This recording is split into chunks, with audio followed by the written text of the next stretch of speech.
In making space in Dalston, if you get on the Orange Line and go back to Dalston Junction, was really an experiment which asked the question, what is the architect good for when it comes to working with a situation, a complicated situation? And I think the collaboration was with Joe Gibbons, JNL Gibbons, landscape architect, and I think we found a role for ourselves as mediators, editors and filters for what was impossible somehow for those in power to deal with, which was a very angry constituency.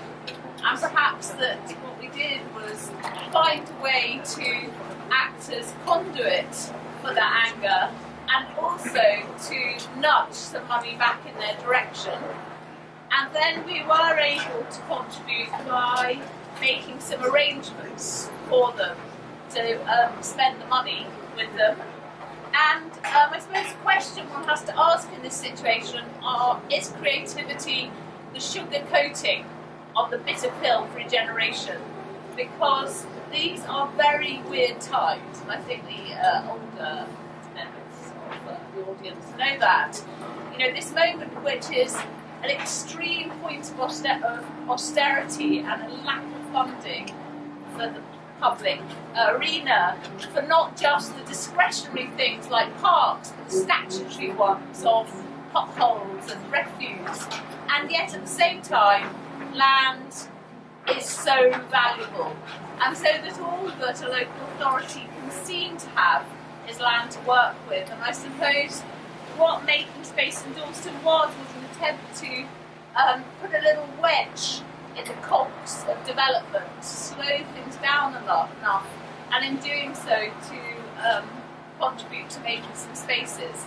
So given the quite difficulties in listening and the winds, if anyone's interested and they send me an email to liza@muff.co.uk, I'll send them a copy of this PDF, which was kind of interesting because we asked Kieran Long to go back and interview everybody involved in a process which included building a room working with Exist that looks a little bit like this.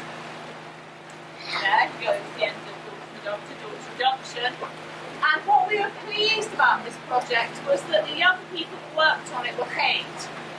So they were both given some training and they were paid an hourly rate to make their contribution, and to recognise that in a way there's a kind of invisible contact on those that have the resources to be able to get involved in self-build.